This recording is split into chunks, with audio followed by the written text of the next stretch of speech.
ఒడిశాలో private mini aircraft crash అయ్యి landing విషయంలో అయితే దెబ్బతినింది.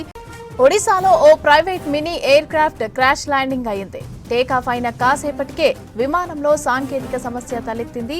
దీంతో రూర్కేలా ఎయిర్ స్ట్రిప్ కు 10 కిలోమీటర్ల దూరంలో గడ్డి మైదానాల్లో ఎమర్జెన్సీ ల్యాండింగ్ చేశారు పైలట్లు. ఇక ఈ క్రాష్ ల్యాండింగ్ తో విమానం దెబ్బతింది.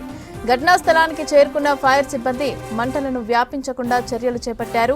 ప్రమాదం సమయంలో విమానంలో పైలట్లతో పాటు 4 ప్రయాణికులు ఉన్నట్లు చెప్పారు అధికారులు.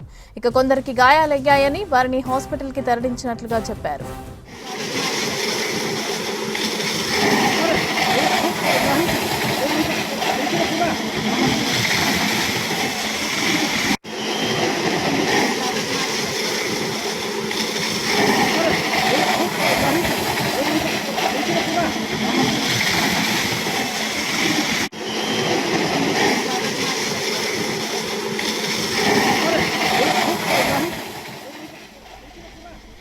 ఒడిశాలో ఓ private mini aircraft crash landing అయ్యింది. టేకాఫ్ అయిన కాసేపటికే విమానంలో సాంకేతిక సమస్య తలెత్తింది.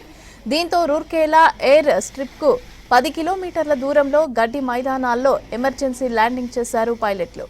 ఈ క్రాష్ ల్యాండింగ్ తో విమానం దెబ్బతింది. ఘటనా స్థలానికి చేరుకున్న ఫైర్ సిబ్బంది మంటలు వ్యాపించకుండా చర్యలు చేపట్టారు. ప్రమాదం సమయంలో విమానంలో పైలట్లతో పాటు 4 ప్రయాణికులు ఉన్నట్లు చెప్పారు అధికారులు. ఇక కొందరికి గాయాలయ్యాయని వారిని హాస్పిటల్కి తరలించినట్లు చెప్పారు.